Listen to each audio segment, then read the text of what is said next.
Hello everyone, welcome back to my YouTube channel. My name is FPL Elma. We're going to be going through my UEFA Matchday 5 team selection, where the Limitless Chip is going to be active. I'm sure you've read the title, but you know what's going down in this video. We're going to go through my Limitless Chip, my team selection as well for Matchday 5, and some predict 6 at the end of the video. So before we get into that, we are so close to getting 900 subscribers to the goal before the end of the month. So if you're new around here, a regular viewer and enjoying the content, make sure you hit that sub button, make sure you leave a like, make sure you drop a comment as well, and also hit that bell when there's any content going up on the channel. Not wasting any much time, let's get straight into it.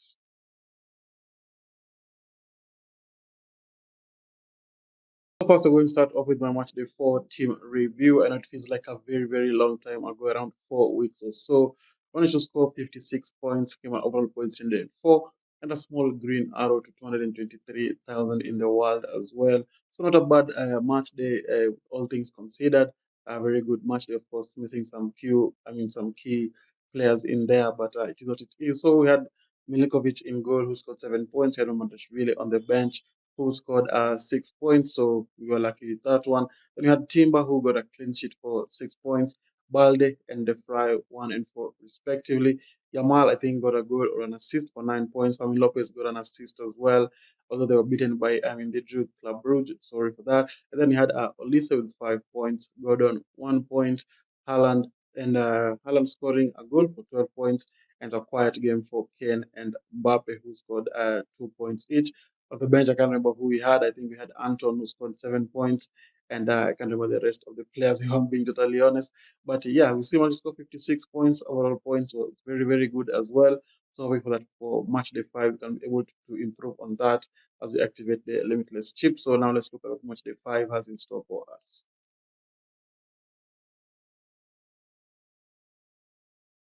So before we look at my limitless chip, it's good to look at the FDR for match day 5, and you can see it on your screen at this moment in time. So we have some of the good fixtures there. You can see Napoli, Galatasaray, Man City, Dortmund, Juve, Benfica, and Athletic Club have the easiest fixtures on paper. So I think those are the teams to target if you're going to be using your limitless, or even you're going to be using your wild card. But I think the limitless chip is going to fit well with that FDR fixture difficulty ratings.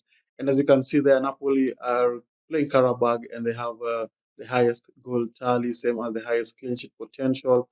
So I think you're going to have players, using your limitless, you're going to have 3 players from there.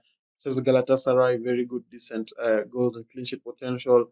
Same as Man City, same as Dortmund, and same as Juve and Benfica and Atletico Club. So I think those are the players I'm going to be focusing mostly when I'm going to be using this limitless chip.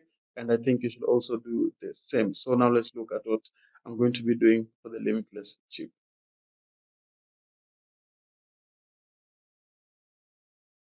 So now we are going to look at the goalkeeping and the defending department for my limitless chip. And the first player is going to be Milinkovic from Napoli. Very easy fixture for them.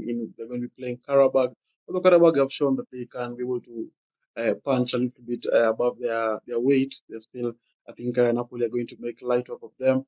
And if it's going to end a nil-nil, I think Napoli is the best team to predict a nil-nil for. So I'm sure it's going to be a clean sheet in that fixture. Then the other player is going to be Alisson from Liverpool, of course, back in goal at the moment. Although Liverpool have been looking very good defensively, conceded 3 goals to Nottingham Forest during the weekend. They've been looking very shocking defensively, if I'm being totally honest. That's why I don't think it's very ideal to go for a double Liverpool defense. And that's what I've just gone ahead and done. And now the next player is going to be Virgil van Dijk from Liverpool as well. I think with Alisson in net, it just gives a different dynamic to their defensive structure. So I do hope that Van Dijk and Liverpool and Co can keep a clean sheet. And to be fair, I think Milinkovic is playing fast, so if he keeps a clean sheet, I don't think I'll need Alisson in there. So I think maybe that's the best plan. Just hoping that Napoli can be able to keep a clean sheet. Then the next player is going to be Guardiola from Man City playing against Leverkusen, who conceded 5 goals to Liverpool just the other day, and I don't think they're very good defensive. To be totally honest, although they did manage to uh, put in a narrow nil-nil draw against Napoli in match day 4. I still think Liverpool, I still think Man City will be able to perform, and I'm sure Guardiola can be able to keep a clean sheet in that fixture. Then the next player is going to be Carreras from Real Madrid playing against, I think, Olympiacos. So very high chance of a clean sheet in that fixture. And I do hope he can be able to get some attacking returns as well. Slight concern about rotation for Real Madrid because they have a lot of fixtures coming up as well. And they have a lot of left backs who can go to play there, the likes of Fran Garcia and Mendy can go to play in the left back position. Maybe slight concern for the rotation risk there, but I think we'll be able to start and not going to be able to keep a clean sheet as well. And then the next player is going to be Di Lorenzo from Napoli, a very decent fixture for them as well, if playing Karabakh. Just hoping for a clean sheet in that fixture, and I do hope you can able to get some attacking returns as well. And then the last player on the team or the defensive structure is going to be, Mendes against Spurs. We watched the Northern Derby yesterday. Spurs looked all woeful. I don't think they get a clear-cut chance for almost the whole game. I think they only had two shots on target or something like that, and the ones were out of Richarlison Wally from nearly the half pitch. So I do expect that PSG can be able to hang on, they will keep a clean sheet. And we all know how good Nuno Mendes is when going forward. So there's a high chance of attacking return as well. He's chipping in a couple of goals for PSG this season. And I do hope that against Spurs, he can be able to do something similar and get a clean sheet as well as a attacking return. So that's the defense and the goalkeeping departments looks pretty solid. Let me know down in the comments what do you think about this defensive line. And now let's look at what the midfield is going to be looking like.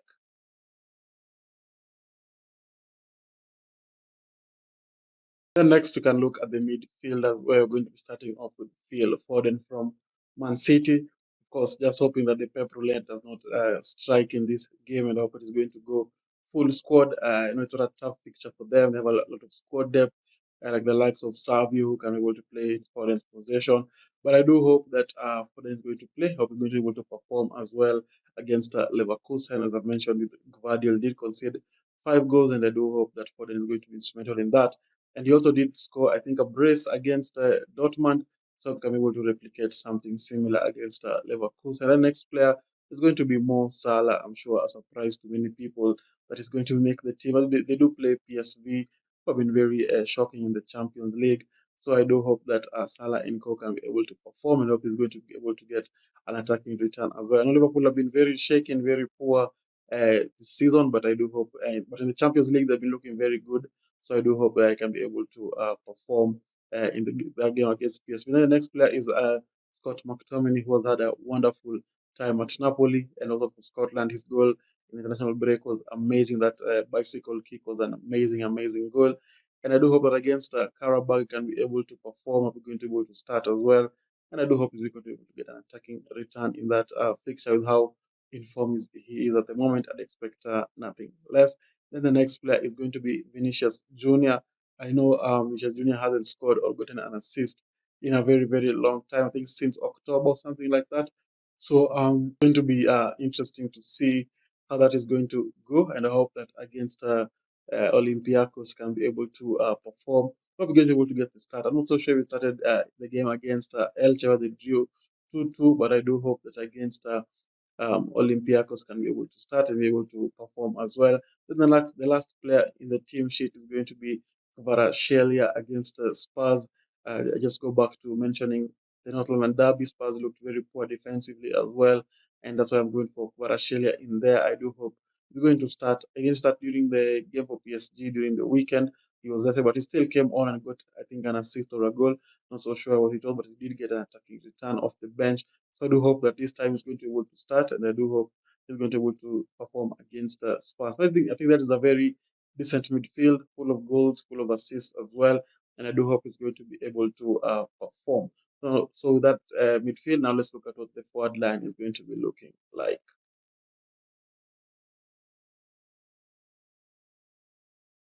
This is how the forward line is going to be looking like. Going to be having Osimhen in there against USG. They did concede a lot of goals this season in the Champions League. I think they conceded a lot of goals to Inter. I think it was around 4 or 3 goals in the match day 4. So I do expect that Osimhen and Co can be able to perform. Although it looks like they're in a bit of a losing streak over on the Turkish league, but I think in the Champions League, Osimhen has been on fire, scoring a few goals here, and I think is the top scorer at the moment. So I do expect that against USG can be able to perform and come out with some good attacking return. Then the next play is going to be Haaland against Leverkusen. Did have the best game in the during the weekend, but I do hope that against Leverkusen he can be able to perform and get some attacking returns as well. Then finishing off the limitless chip draft is going to be Kylian Mbappe, who is in a bit of a streak of not scoring goals. I think he has scored in the last 2 or 3 games, but I do hope against Olympiacos can be able to go back on form and be able to perform against Olympiacos. And I do hope we're going to be able to get some goals as well. So that's the team. That's the limitless chip team. Looks pretty decent. Even the forward line, the midfield, and the defense of the department looks pretty balanced. And I do hope that the team is going to be able to perform as well. So let me know down in the comments what do you think about this limitless chip, and let me know what you'd change as well if it was you who was activating the limitless chip. And if you have any questions, make sure you check out on Instagram or TikTok. My DMs are usually open. The links are down in the description. But before we end the video, let's look at my predict six as well.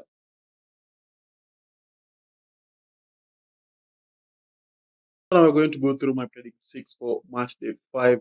Currently 247 points with a rank of 41,000 as well. So if you want to join the league, the link is down in the description. I think you're around 15 or 20 in there. So make sure you join up if you want to compete on the predict six. So the first game is Marseille versus Newcastle. I'm going for a 2-1 win there. Another win for Marseille. I think Marseille have been very good in League and they've been, I think, decent in the Champions League as well. And of course, Newcastle have been looking very good in the Champions League as well. I still think that Marseille are going to win this with the likes of Greenwood, PXR, or whatever you say his name, and Aubameyang on fire at the moment. So I'm going for a 2-1 there. Then the next game is Man City versus Leverkusen. I think it's going to end 3-0. Pretty comfortable win for uh, Man City. I think it's going to be Haaland brace and a Foden goal to seal that. Then we have Barcelona versus Chelsea. I'm going for a 2-2 draw.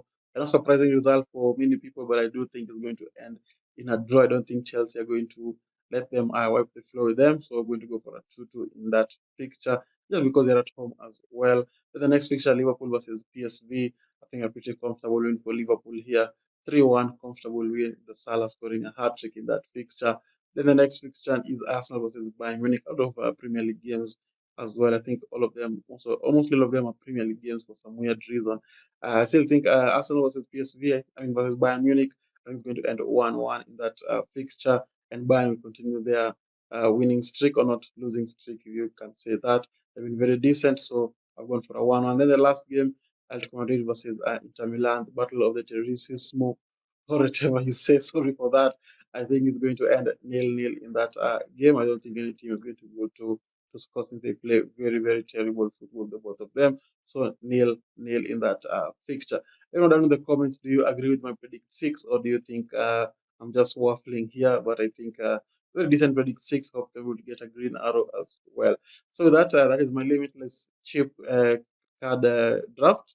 And also, this is my predict six. Looks pretty decent. The limitless chip also looks pretty decent. And yeah, this is another long video. If you managed to reach this part, don't forget to leave a like and subscribe as well as we're on the road to 100 subscribers before the end of the month. And I'll see you all guys later. Bye bye.